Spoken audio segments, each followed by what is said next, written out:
Hello friends, welcome back to Dungeon Design in Zelda. Last time we examined the divine beast Vah Rudania, which I believe to be the intended first dungeon, despite the lack of official dungeon order. Following suit, the next divine beast in what I feel to be the most logical dungeon order will take us north to one of the most eye-catching locations, visible from almost anywhere in Hyrule, the iconic Death Mountain.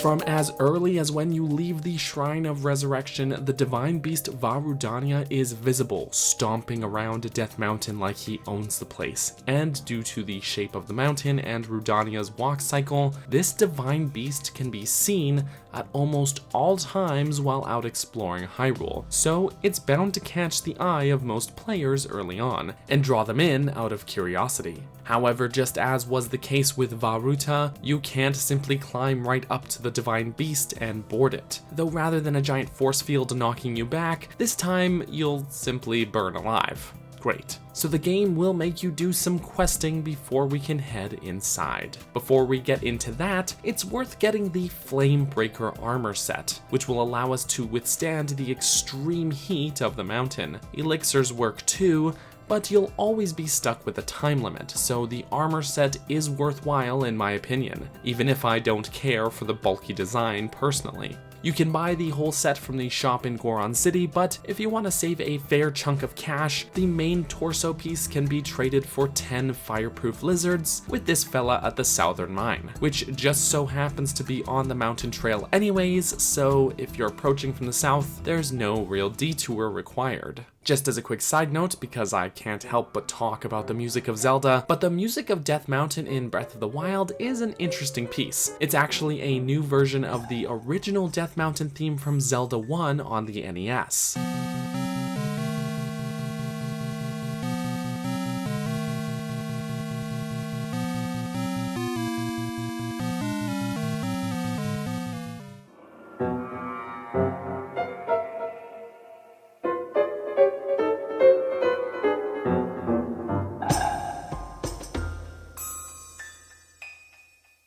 This is a much slower and less foreboding version, and the instrumentation here fits really nicely. I just thought that was a fascinating detail, because to my memory, this is the first time that that track has been remixed in any way. We've seen the main Hyrule Field theme and even the Zelda 1 dungeon theme recreated fairly frequently, but as far as I can recall, never this one until now. So I appreciate them drawing their inspiration from the series roots like that. Anyhow, moving on. When we arrive in Goron City, we'll meet Bluto, the Goron chief, who hopefully I'm pronouncing his name right. Bluto? He's a pretty burly old fellow, and he, along with a younger Goron named Yunobo, has been responsible as of late for keeping the divine beast Vah Rudania at bay, by essentially pummeling it with a cannon repeatedly. However, being the old-timer that he is, Bluto has been suffering from some severe back pain. No joke. He tells us that he had sent Yunobo to the abandoned North Mine to fetch some painkillers, but since Yunobo hasn't reported back, he asks that we go find him. The North Mine is just up the trail from Goron City and is infested with fire Lizalfos. We can use the cannons to defeat them or battle them head on, but long story short, we'll find Yunobo trapped behind this crag, which we can blow up with this cannon. He's a bit of an anxious fellow, but he'll suggest we head back to Goron City. He's headed there also to give Bluto those painkillers, and he assures us that there is likely to be some sort of reward for us, though that reward is simply some fireproof elixirs, but hey, that's fine. Unfortunately, the painkillers seem to not work, and since Bluto had sent Yunobo ahead once again in preparation for their next session of cannon blasting Rudania, he asked that we once again go find Yunobo, this time to cancel their plans. If you're feeling at all like an errand boy right now, don't worry. worry, it's not as egregious as it sounds when actually playing through this section. We'll find Yunobo here at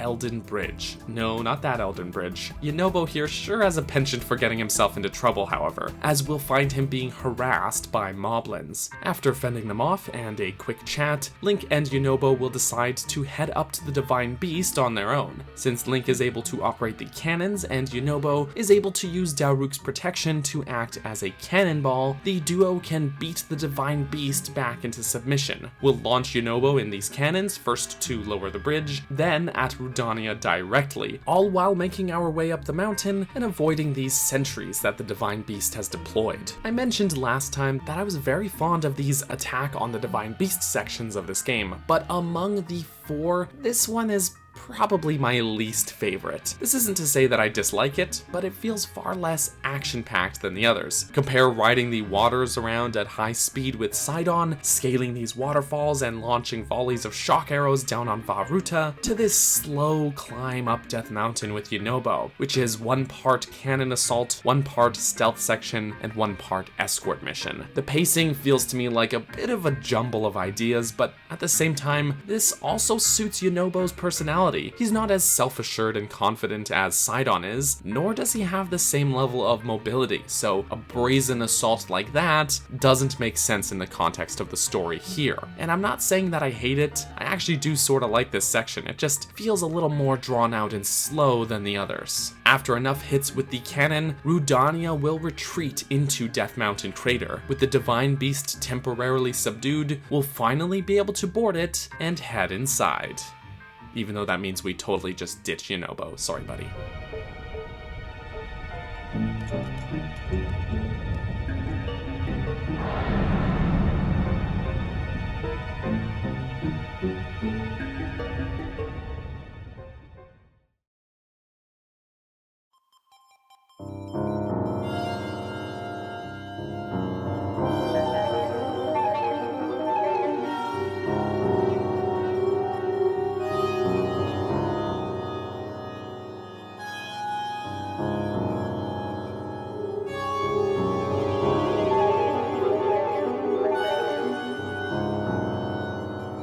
Welcome to Divine Beast, Vah Rudania. Named after Darunia, they just switched the letters around there, the Goron chief and fire sage from the era of the Hero of Time. Vah Rudania's theming takes an interesting turn from what you'd expect. At a glance, especially given the setting, it would be easy to simply say that this is a fire-themed dungeon and call it a day. But the absolute best part of this dungeon, in my opinion, is its use of darkness. As soon as you head inside, the doors and shutters will all seal, leaving you in nothing but pitch blackness, with only the light of these two blue torches and the pools of malice. The atmosphere here in these early moments is absolutely eerie and one of my favorite parts of any of this game's dungeons. The use of lighting, or the lack thereof, is chilling and fills this place with uncertainty in the best way possible. What's particularly neat about this, in my opinion, is the fact that these malice pools and evil glowing eyeballs are both your light sources and your obstacles, meaning that in order to make progress here initially, you have to destroy them, leaving yourself even more blind and vulnerable in the dark. You are able to find a torch early on and use it to light your way, but even then, the field of view stays extremely limited, and in order to do any combat, you're gonna have to either risk breaking it or put it away. That said, this dungeon does suffer from the same issues as Vah Ruta. There's almost no enemies in this dungeon, leaving that idea sort of underwhelming in the end. There's one Guardian Scout that you have to fight in the dark here between the entrance and the Guidance Stone, and that's it. Aside from that single scout, all the other enemies are malice eyeballs or the Stal enemy skulls that are spawned in by the pools of malice. I know I complained about this at length last time, but I'm gonna do it again. The atmosphere here is so eerie and creepy. It's absolutely brilliant,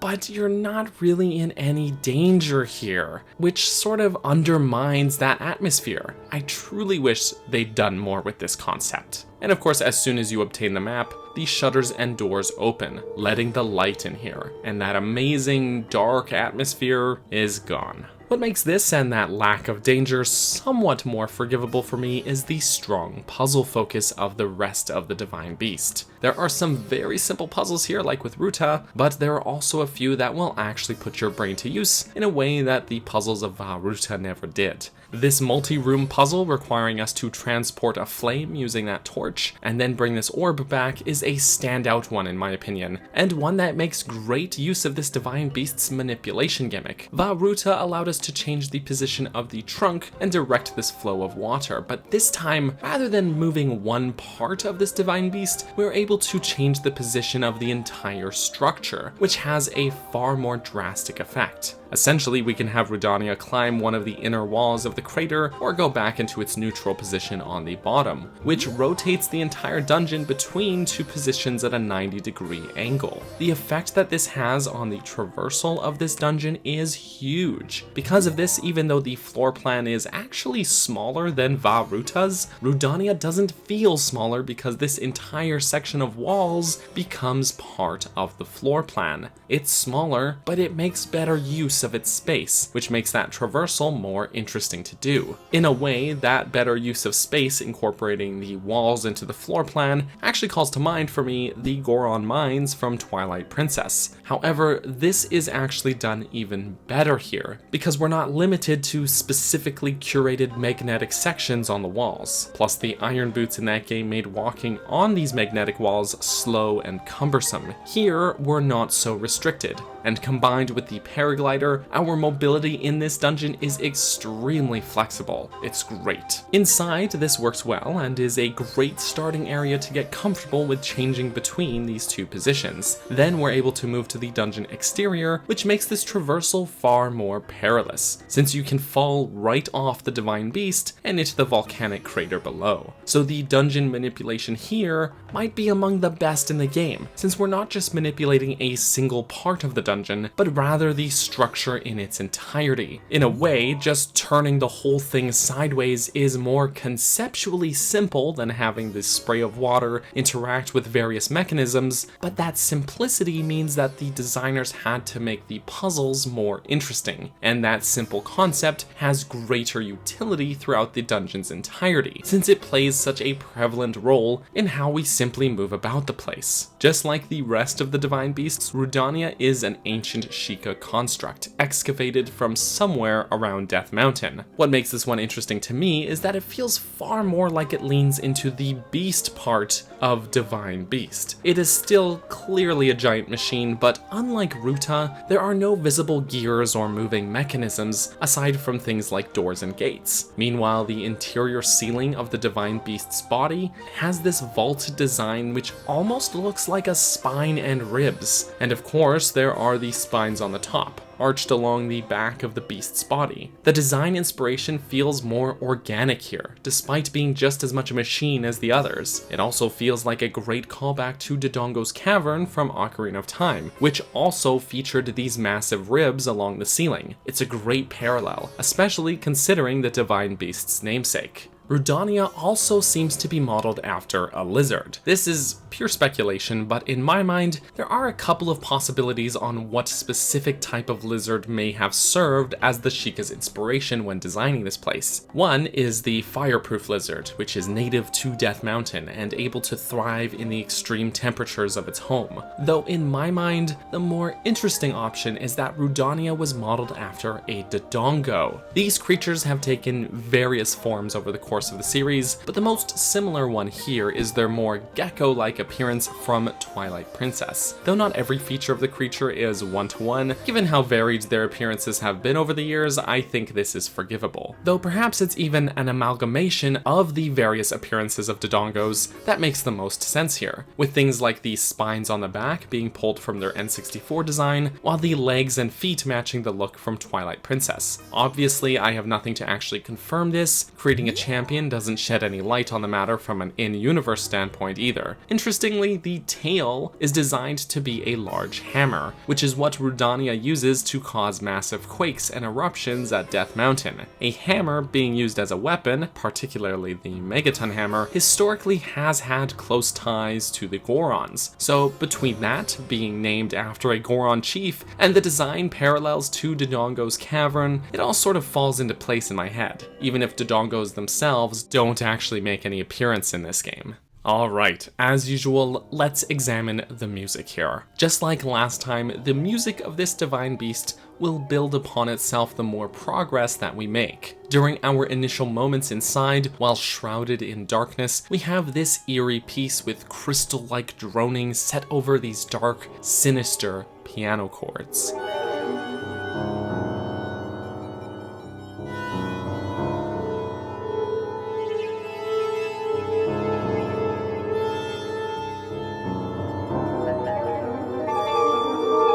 I mentioned last time as well that each of the Divine Beast's themes contain a hidden Morse code signal, which spells out SOS. Something I missed, however, and big thanks to Lord George 16 for pointing this out to me in the comments, is that there is actually a second opposing Morse code signal in these tracks. I had to go back and give them all a listen, and while it was a bit harder for me to pick it out of Vah Ruta's track, it kicks in right at the start of Vah Rudania's. The signal in question spells out SAD.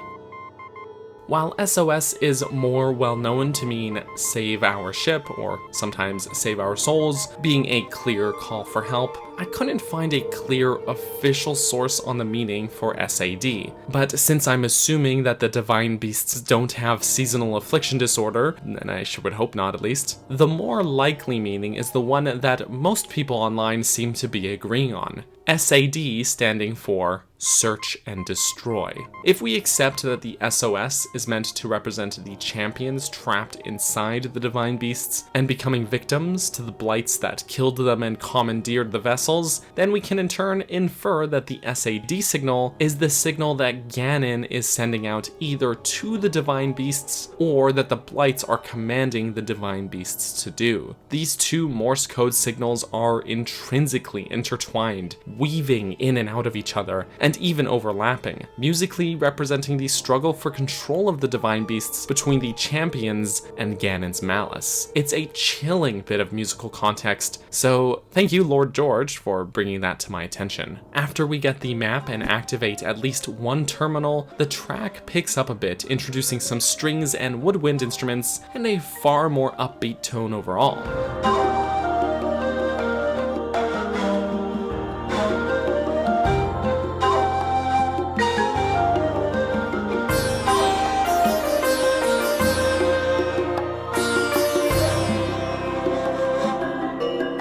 While Ruta's theme stayed consistently heavy and tragic, Mipha's grief constantly at the forefront, Rudania instead starts out eerie and gets more optimistic the closer we get to our goals. The percussion layers kick in way sooner here too, with what sounds to me honestly like bongos and steel drums. Rather than urgency, these percussion layers add optimism. Once all terminals are activated, rather than piling on even more layers, the theme instead picks up in tempo, making the piece surprisingly energetic. I particularly adore what they do with the drums in this last section here.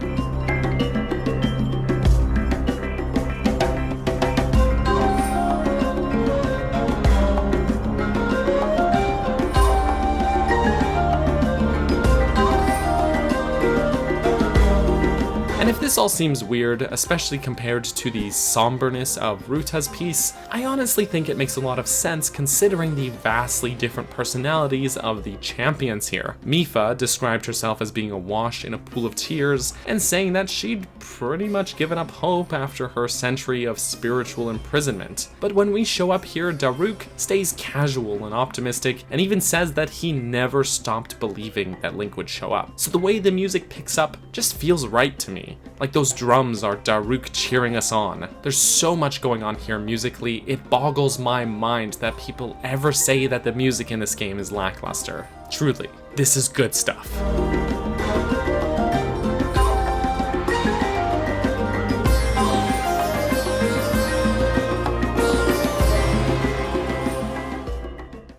Okay, I think it's time we get into the progression here. We'll enter the Divine Beast from this boarding platform right at the base of the tail. And before anybody jokes about this being the butt, this is above the tail, so relax. Before we head inside, there is an optional treasure chest at the end of the tail directly behind us, if you want it. Once we head inside, we're plunged into darkness. There's several Malice eyeballs here which you can easily kill, and they'll actually each drop a treasure chest with some goodies. Most importantly among these is a torch, which you can use to carry around one of these blue flames. There is a locked gate here, but lighting the torch beside it with the blue flame will open it up. The next room has pretty much the same idea. More Malice eyeballs and another gate requiring a blue flame to open. Behind this second gate is the guidance stone, so we can get ourselves the map. From here, we once again have the objective of activating 5 terminals around the Divine Beast. These can be done in any order, but I'll once again be covering them in the order that just makes the most sense to me logically in respects to how and where we encounter them. With the map obtained, the doors and shutters will also open, so we'll now be able to see and explore freely. The first and easiest terminal is right here outside the map room. Simply use the Divine Beast controls to rotate Rudania, and you can glide on over to this platform and activate it. The second one can be found by backtracking to the first section of the central room here. There's a large metal door that's barred shut and covered in overgrowth. This stuff can be burned away using a fire arrow or by throwing that torch, and then we can open the door up and activate the terminal. Just worth a mention, but there's been plenty of shrines leading up to this Divine Beast that have teased this idea to us, so it isn't a stretch by any means that the player would think to do this, in my opinion.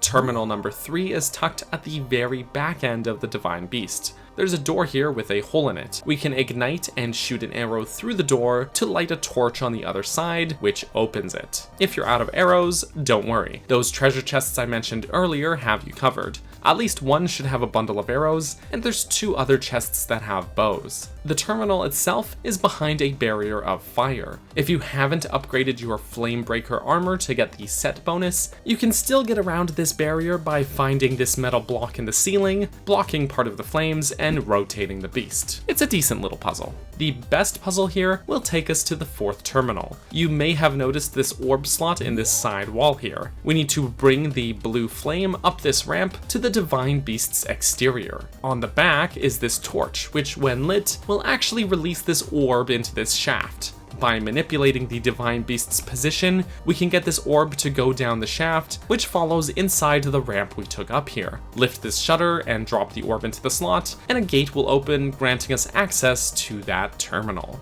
The very last terminal is found on the top of the Divine Beast. It's tucked here under one of the spines on Rudania's back, and will be much easier to reach using some careful manipulation of the Divine Beast's position. With all 5 terminals activated, that just leaves the central control unit. This is almost right below that last terminal at the center of the Divine Beast's back, and as you'd expect, when we attempt to activate it, we'll be confronted by the dungeon boss.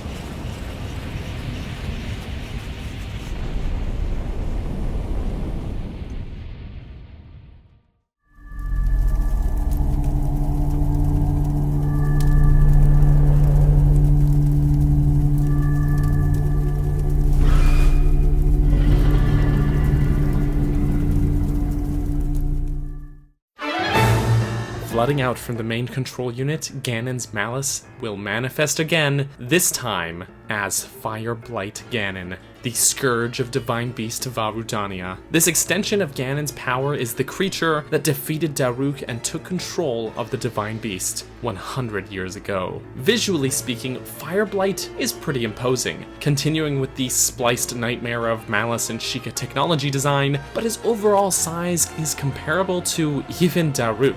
Compared to Waterblight, he's a little less scrawny and creepy, and a little more large and intimidating, in my opinion. As far as bosses go, Fireblight has far more defined an attack pattern. So this time, it's not as much a matter of simply using any attack at your disposal, but rather you need to learn his pattern and figure out that method of breaking through his defenses, much more like classic Zelda bosses. The first phase of the battle is fairly straightforward though. Dodges and flurry rushes will help immensely here, as his sword swings pack a heavy punch. That said, he's not as evasive as Water Blight, meaning it's far easier to use your bow to hit stun him, ground him, and open him up to attack. There is, as usual, a second phase to the fight. This time, Fireblight will use the power of Daruk's protection, possibly having stolen it from the Goron champion after their battle a century ago. He'll also use a lot of fire-based attacks, including infusing his weapon with flames, which gives his massive sword swings a larger area of effect. Sadly, because of his easily identifiable attack patterns, that means that during this second phase, he's far easier to take on. He'll deploy his shield and then suck in air to form a fireball, but in another callback to some other classic Zelda fire bosses, this leaves him vulnerable. You can toss a bomb at him while he's pulling in air and break his shield.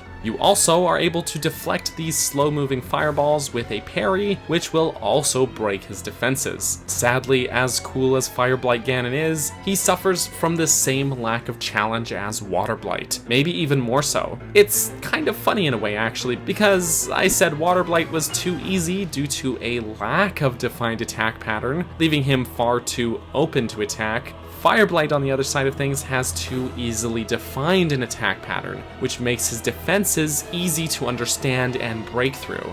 I mean, really, while I was recording footage for this fight, I was trying so hard to draw the battle out. Then, after defeating him, I reloaded my file to just before the battle and fought him again. This time, just battling him normally, and I was able to defeat him in 70 seconds. And that is counting the mid-battle cutscene between the two phases of the fight, which lasts about 15 seconds. So really, if we deduct that, I was able to defeat Fireblight Ganon in 55 seconds. Less than a minute. Maybe I'm just very good at this game, so my opinion is a bit skewed here, but I just feel like a boss fight should be longer and more challenging, as a way to finish the dungeon with a bang, so to speak. That said, despite the lack of difficulty, I still find this fight to be really fun. The arena, being here on the rooftop, deep in the middle of Death Mountain Crater, with all of these classic Zelda callbacks, it's all very atmospheric, and I think having a bit more structure makes this battle fairly distinct compared to the last one. Of course, once he's defeated, we'll get our heart container, activate the central control unit, and Daruk's spirit will appear. After a bit of dialogue, he'll reward us with Daruk's protection, which acts as a force field, as well as a free parry if you mistime it, which is pretty nice. With the divine beast under the rightful control of its champion, Vah Rudania will take position at the top of Death Mountain, taking aim and waiting for its cue in preparation for our impending duel with Calamity Ganon.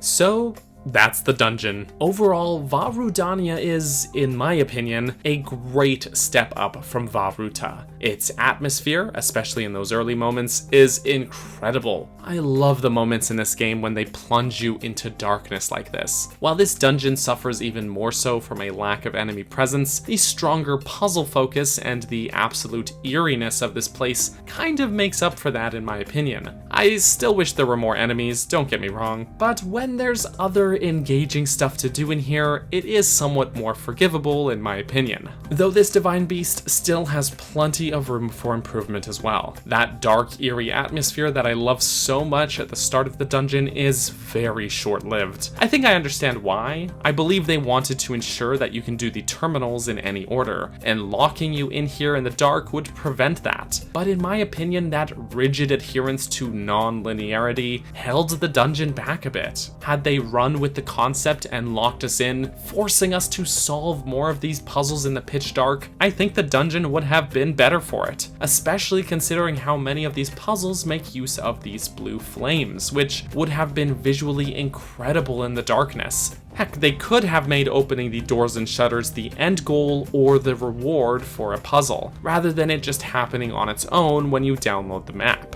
but alas, this isn't what we got. And even as I praise the stronger puzzle focus of this divine beast compared to Vah Ruta, it still pales in comparison to the strong puzzle focus of classic Zelda dungeons. It's a step up from the last one, sure, but still rather short and simple overall. And even then, this could be the first, second, third, or fourth divine beast because there's no set dungeon order. So even though I think it's an improvement over Vah Ruta, well, it might be a step down or a step up depending on what order you do these in. So to sum it up, if it were up to me, I would have added more enemies and kept the player in the dark for longer. But overall, Vah Rudania isn't bad. I still enjoy exploring this place, and the traversal here is really solid due to the way that we're able to manipulate the divine beast in its entirety, rather than just a single component of it. We also have a really fun boss battle at the end, which I always appreciate, even if it isn't too challenging. So mixed feelings. There's a lot of good stuff here, little glimmers of brilliance,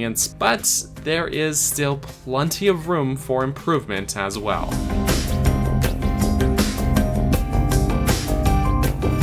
Thank you so much for watching this video. Before we end this off, I just wanted to take a moment to say thank you to my patrons and channel members, including, but not limited to, Greymage, Brenda, Tetra, Callie, Ethan3G, Gale, Hylian Wes, Justin, Clifford Longhead, and Midnight Naomi. Thank you all so much for the support and for watching, and I will catch you all next time. Bye-bye!